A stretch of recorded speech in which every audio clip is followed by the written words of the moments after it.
Good morning বন্ধুরা। আজকে হচ্ছে 7 তারিখ। আজকে সকালে সমস্ত কাজ সেরে রান্না হয়ে গেছে, কর্তাও বেরিয়ে গেছে, ওকে টিফিন এবং দুপুরের খাবার সব দিয়ে দিয়েছি। এখন আমার জন্য চাউ নিলাম খেতে। আজকে সকালে টিফিনে চাউই বানিয়েছি। টিফিনটা খেয়ে ঘরের কাজবাজ সেরে স্নান করে আপনাদের সামনে আসছি। তারপরে এসে আপনাদের সামনে কথা বলবো। এই যে আমাদের ডগিকে দেখে নিন কেমন করছে খাওয়ার জন্য, বুঝেছেন? সারাদিন এরকম করে। হ্যালো বন্ধুরা, আবার চলে আসলাম আপনাদের কাছে। স্নান টান হয়ে গেছে, পুজো করে নিয়েছি, এখন একটু বসেছিলাম। এখন যাব ভাত খেতে, ছেলের খাওয়া হয়ে গেছে। তা এখন ভাত খেয়ে তারপরে একটু বিশ্রাম করব, তারপরে আবার সন্ধ্যাবেলা উঠবো।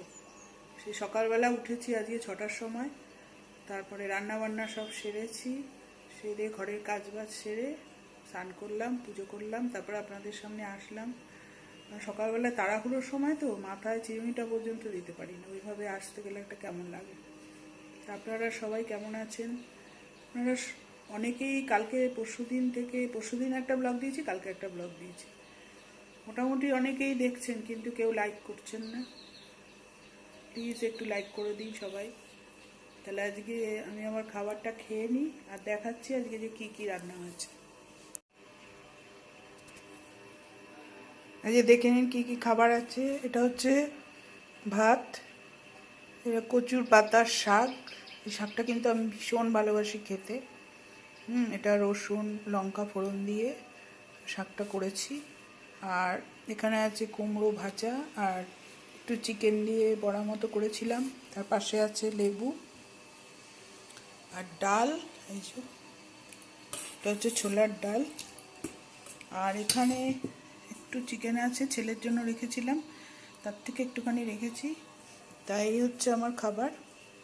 তাহলে খেয়ে নিই। প্রত্যেক দিন এক বাবায়ের শোয়া ছবি ওঠে, বুঝতে পারে না। এটা কার জন্য ঘুরছিস তুই?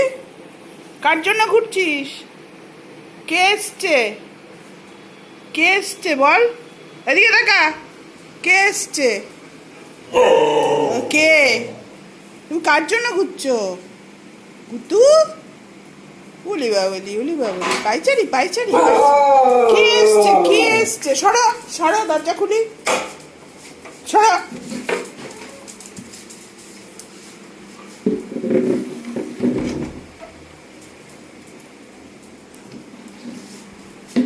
গন্ধ শোকে, ব্যাগে গন্ধ শোকে। দেখো দেখো দেখো দেখো কি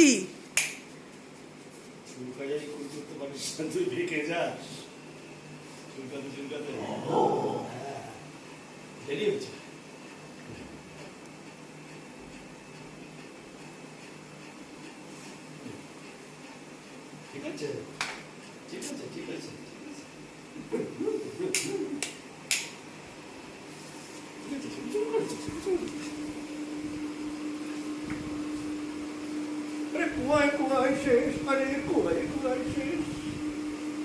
ভাবছি জানলা খোলা আছে।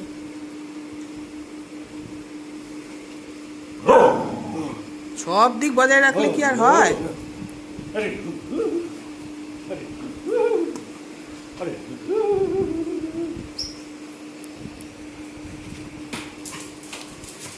শুরু হয়ে গেল, ধাক্কা মেরে পড়ে যাবা তুমি, সরো।